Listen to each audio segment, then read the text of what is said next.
अस्सलाम वालेकुम दोस्तों, क्या हाल चाल है। उम्मीद है कि सब खैरियत से होंगे और सब अच्छे अच्छे कामों में बिजी होंगे। आज मैं बात करने वाला हूँ बटरफ्लाई बी बेल के बारे में, जो एक बेलनुमा पौधा होता है।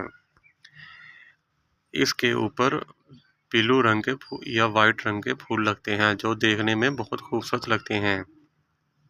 अगर आप इसको गमले में लगा रहे हैं तो आपने इस अच्छी मिट्टी तैयार करनी है। 50% मिट्टी और 30% कोकोपीट और 20% आप इसमें कंपोस्ट या गली सड़ी गोबर इस्तेमाल कर सकते हैं।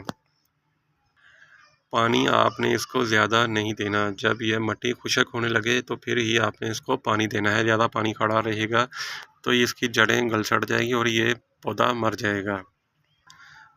रोज़ाना इसको 5 से 6 घंटे की धूप की ज़रूरत होती है। नाइट्रोजन वाली खादें ज़्यादा आपने इस्तेमाल नहीं करनी, जो कि इसमें फूल देने होते हैं।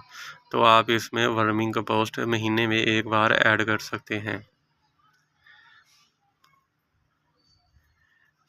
जो कि ये एक सॉफ्ट वुड बेल होती है। तो आप इसकी कलमें भी लगा सकते हैं। बहुत इजी टू ग्रो कलम इसकी हो जाती है। इसके जो फूल लगते हैं उसमें से जो ये फलियां बनती हैं, तो इसके अंदर बीज होते हैं। आप इन बीजों की मदद से भी इस पौधे को ग्रो कर सकते हैं। इसकी मिट्टी में हल्का सा मॉइस्चर बना रहना चाहिए।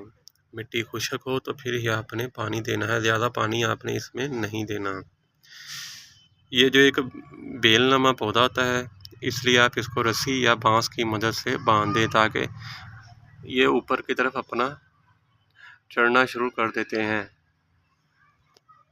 वीडियो अच्छी लगे तो लाइक करें और चैनल को सब्सक्राइब कर लें।